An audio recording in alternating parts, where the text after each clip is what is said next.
This garden looks simple. Clean lines, a few plants, nothing complicated. But here's the truth. Most people in Vancouver would get this completely wrong. The plants struggle, the soil turns heavy, water doesn't drain properly, and suddenly that simple garden becomes a constant problem. Not because they didn't try, but because they missed one thing, the part nobody talks about. And the biggest mistake? It happens before you plant anything. Before the first shovel hits the ground, before you buy a single plant. That's where most gardens in Vancouver quietly fail. So this is a garden that I wanted to talk to you guys about, that we're gonna do either a little bit of cleanup or create another little garden around. So as you see, like most of the edges here are already kind of like dying off. The grass has already died off. It's all either just moss, weeds, a little bit of specks of grass here and there. So the grass is not really growing too much. That's usually because one would be like the bigger trees. And basically, like if you look at how wide the tree is and you drop down from the end of the tree, that's basically where the feeding roots are. So the feeding roots are around this whole perimeter of the tree, which is going to be taking a lot of your nutrients away and taking a lot of your water away. So what we're going to do is basically just do a small little garden on the outer perimeter of this, the lawn here, and then kind of try to fix the middle. So basically, and as you can also see here, like they have a lot of like morning glory. So this is a vine that will basically climb up other plants, smother the plants until the plants die off. And again, it will come up through the grass. When you pull it, it just snaps. So it's actually a fairly hard weed to get rid of. So we're gonna try one option first. What we're gonna do is basically lay down a thick layer of cardboard around the perimeter first, because I've done fabric before and landscape fabric does work. Sometimes they will make it through the creases of the fabric where you overlay your fabric. So we're going to try the cardboard this time and basically lay down cardboard along the whole perimeter here first around the edge. And I'm going to, like when I basically divide the garden from the lawn, I'm going to dig down maybe about 3 to 4 inches and then tuck the cardboard down basically between the grass and the garden bed. So if the morning glory does try to come up to the end, it'll hit the cardboard, basically creating like a wall like this. And this is your garden, and I'm going to tuck the cardboard down so that when the morning glory comes to the end, it would hit the cardboard and hopefully not go down and come up. I mean, it possibly will. And then I'm going to lay down a fairly thick layer of soil around the outer perimeter, and then I'm going to do bark mulch on top of that. So basically I'm going to create a garden around the outer perimeter here, along the front here where you can see basically like the edge, like the end of the tree, and kind of follow all the way down. And then again, do another one along the cedar hedge here. Again, cedar hedge does take up a lot of water too, so which is why I want to do a fairly thick layer of soil and bark mulch. As for the lawn, you can see there's a lot of moss in here, so we're going to either de-thatch it with a thatching machine to get all the moss out first, or moss killer to kill the moss first. Do about 2 to 4 inches of a topsoil, a sandy topsoil on top of that, and then grass seed over top of that to get the grass to come back fairly thick. And the older grass will come up through the soil. So even if you do cover the existing grass with soil, the grass will find its way through the soil and come up, and then kind of blend in with the grass seed. And then same idea on this side here. We're going to do the same thing, just create an edge along the front of the cedar hedge here, basically where you see all the weeds and the moss, and just do another nice garden along there. This side doesn't really have the morning glory. As you can see, like you would notice by now if it had morning glory or not, so we don't have to do a thick layer of a cardboard, and but I am going to be doing a thick layer of soil just to basically be able to feed the new plants that are here, so it's not so much of a competition with the cedar hedge. And then yeah, same idea. I was just going to do a garden edge around the front here, curve it around the corner, and come down to the end. So basically anywhere you see like a hedge or a fence, we're going to have like a garden basically go around the outer perimeter, and then keep lawn all in the middle for their kids to use in the middle. And I'll show you like the example on this side with the morning glory as it's already growing. You can see from last year It basically made its way all the way up the metal, the railing, and climbed up the cedar hedge. And if you let it continue on the cedar hedge, it can eventually, over time, like this is all from last year, it can eventually like block out all the sunlight, so that way the cedar hedge, you know, or cedar doesn't breathe, and then you'll lose your cedar hedge as well. And another one would be like when they had these pots all sitting here with their trees, and you can see on some of them, for an example on this one here, you can see it's actually made its way into the drain hole of the pine here, and eventually it'll kind of go up and basically continue to come up through the top of the pine. You can see at the back here, it's already starting to kind of grow at the top there. So there it is there. Again, it just snaps off. So what I'm going to do is take the tree out of the pot, and at least with my old trees that I had when I had this problem, you can see it's actually just wraps around the outer perimeter of the root ball. So it's pretty easy to get rid of as long as it's just kind of wrapping its way around the root ball, and you can just untwine it and then it comes out, and then you should be able to get all the morning glory out of the pots. But definitely not the same for the garden itself. And you can see all through the backside here in the gravel, it comes back pretty thick, the morning glory, and you always have to control it. So unfortunately, in the gravel here, you're probably, again, not going to be able to get rid of much of that because they want to keep the gravel there. And so one option is to basically put landscape fabric down on top of the gravel, tuck it down the edge, again 3 to 6 inches down the side between the wood and the gravel, and tuck the fabric down, so if it does come up against the edge here, it'll hit the fabric and it won't be able to come up.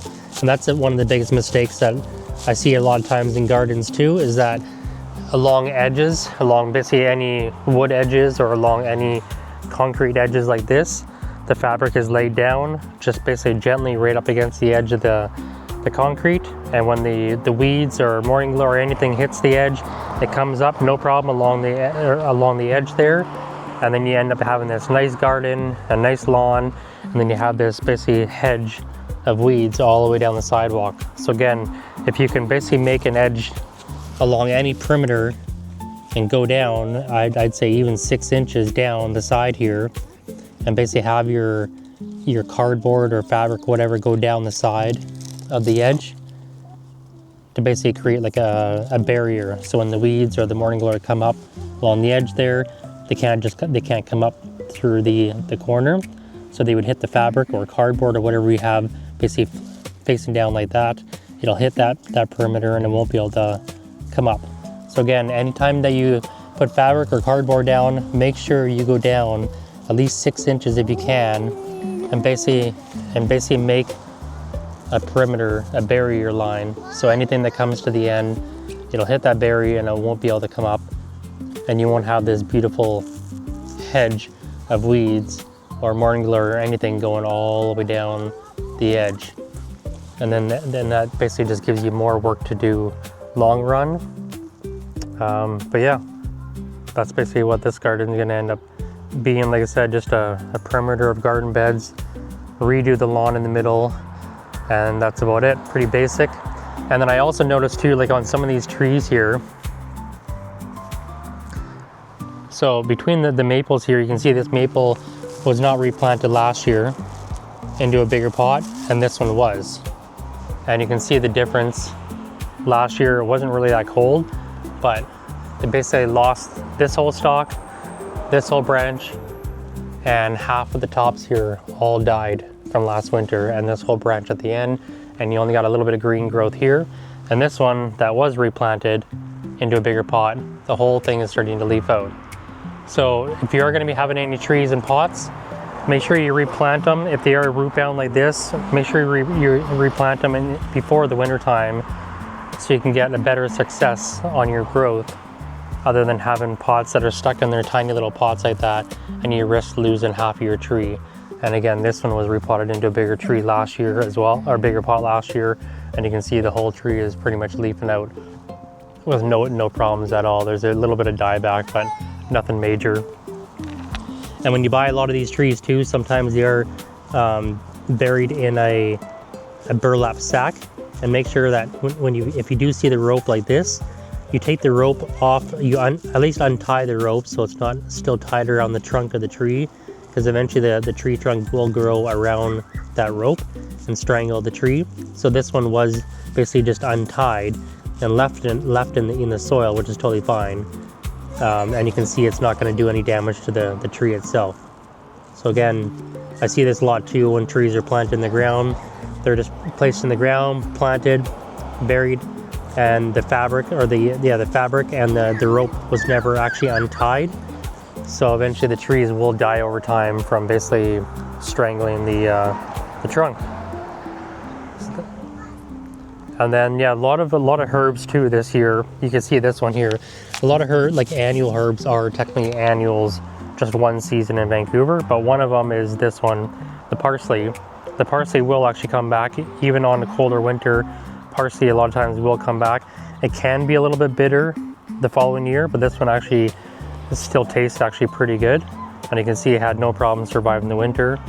So some annual herbs will actually survive the winter with no problems at all. Okay, also too, remember for the garden beds that I am going to be cutting out here along the edge, you always want to make sure you look up and you see if there's any trees above you, and if it's facing north, south, east, west. So as you can see, this is north, east, south, and west. And even though you're facing south on this side, and we're going to have a garden bed along the edge here, this is technically going to be all shade along the front here.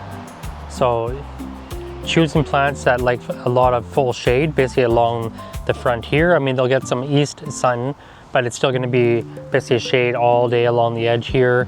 A little later on in the day, it might be a little more sun because we don't have too many trees above us. But it's still, again, it's going to be the majority of this part is going to be shade. The garden on this side is going to be a bit more full sun, or at least like part sun, part shade. So basically doing like half sun, half shade plants along the edge here. And then same as on the other side here, along the cedar hedge is going to be more shade plants along this side. And then this is going to be kind of, again, like a mix of kind of both, like basically like on the front side here, it's going to be part sun, part shade, because it'll get like the kind of like the midday sun, and it'll get the east side sun. On this side will be again partial sun, partial shade, because it's going to be again away from the hot time of the day. Well, it'll still get a lot of the heat coming down from the top, but again, we got a lot of deciduous trees on the backside, and then you got higher cedars here, and a lilac tree here, which is going to create a lot of shade from the garden all through here too. So I'm going to be doing a lot of the shade plants at the back, part sun, and then I'm going to be doing shade plants all along the front here in front of the cedar hedge. So yeah, always remember, look up before you plant. Check to see if there's anything above you. Check to see if there's any trees that are going to be blocking a south side garden, and how much sun you're going to be getting before you start choosing your plants. And like I said, even though it is south facing, you got your cedar hedge blocking the plants, so you cannot do full sun plants even though it is facing south, because it's going to be in the shade the majority of the day from your cedar hedge.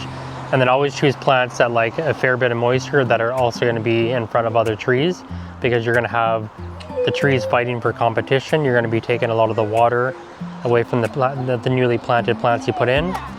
And it also depends on how much soil you do. If you do a fairly thin layer of soil, then again, you need to choose plants that can tolerate dry conditions, because the tree is going to take a lot of the nutrients away and the water away the first year if you do a fairly thin layer of soil. So if it's going to be up against a cedar hedge or any other trees, a thicker layer of soil will give your plants a better chance to start the first year, and a thicker layer of bark mulch on top, which is going to hold the moisture as well. Before you redo your garden, understand what's really happening. Tell me, what are you dealing with? Shade problems, weeds coming back, grass not growing?